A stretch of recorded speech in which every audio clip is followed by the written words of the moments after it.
Hello बच्चों, let's see this question. If the area bounded by the curve मुझे दे रखा है y equal to mod of cos inverse bracket sine x minus mod of sine inverse bracket में cos x and x axis from मुझे 3 pi by 2 से greater than O x की value और less than O 2 pi equal to मेरा area आएगा, वो आएगा pi square upon के।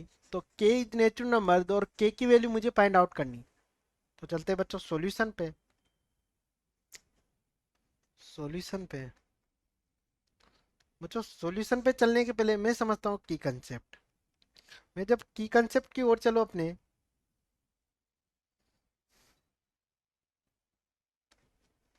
की कंसेप्ट की कंसेप्ट क्या कहता है मेरा, कि अगर मेरे को एक राइट एंगल ट्राइंगल दे रखा हो बच्चों, अगर ये एंगल 90 हो बच्चों, ये इसका क्या होगा, बेस होगा।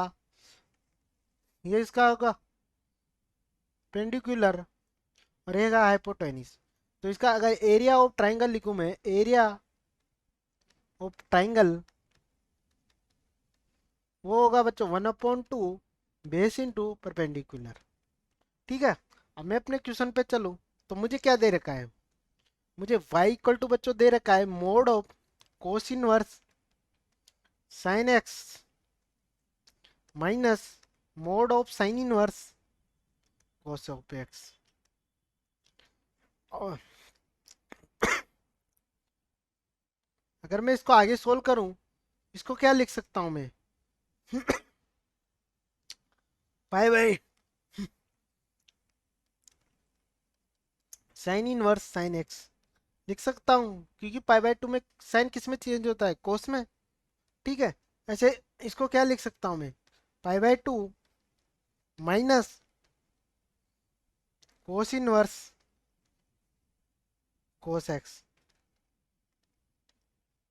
अब मुझे क्या है पॉजिटिव, अगर मैं इसको पॉजिटिव वैल्यू लिखूं तो मोड को मैं ब्रेक कर देता हूँ।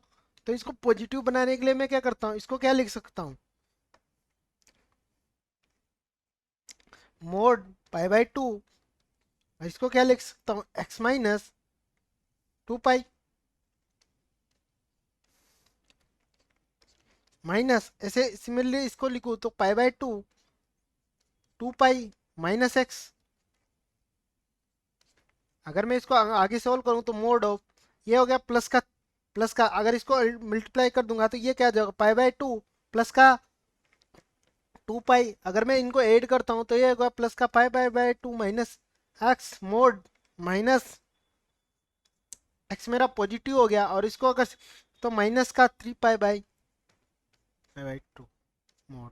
अब ये क्या पॉजिटिव वैल्यू है तो मैं इसको बाहर लिख सकता हूँ, तो ये हो गया -2 minus x minus of x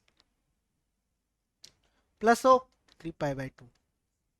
अगर मैं इसको सिंप्लीफाई करूं तो ये तो हो गया मेरा 4 पाई माइनस ऑफ 2 एक्स।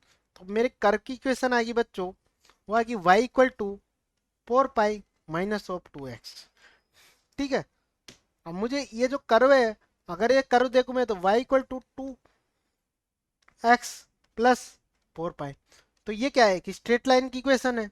अगर मैं इसको ग्राफ में शो करूं तो ये हो गया मेरा वाई एक्सिस, ये हो गया मेरा बच्चों एक्स एक्सिस।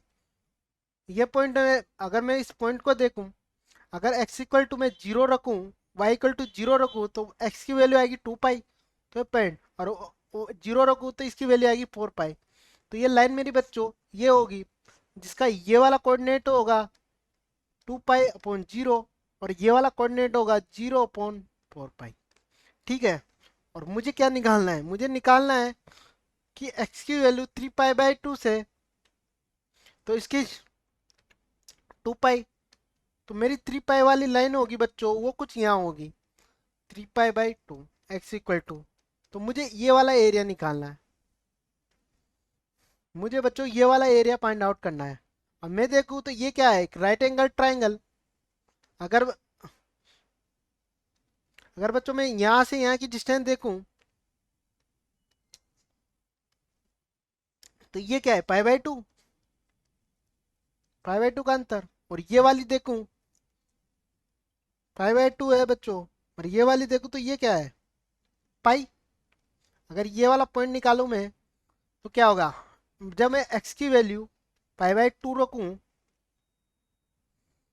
अगर मैं बच्चों x की वैल्यू 3 पाई बाई 2 रखूं, तो यहाँ से y plus two 3 pi by 2 plus 4 pi, तो यहाँ से 2 कैंसिल आउट और y की वैल्यू आ गई पाई।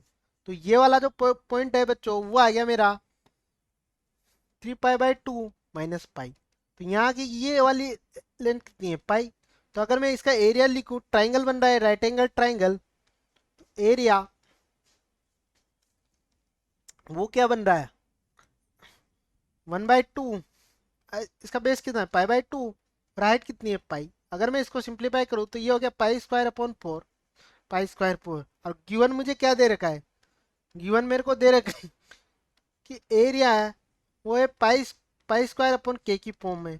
के अगर मैं इसे कंपेयर करूँ तो के की वैल्यू आएगी मेरे 4, और मुझे के की वैल्यू निकालनी थी बच्चों। तो ये मेरा आंसर हो गया। I hope you understood very best of luck.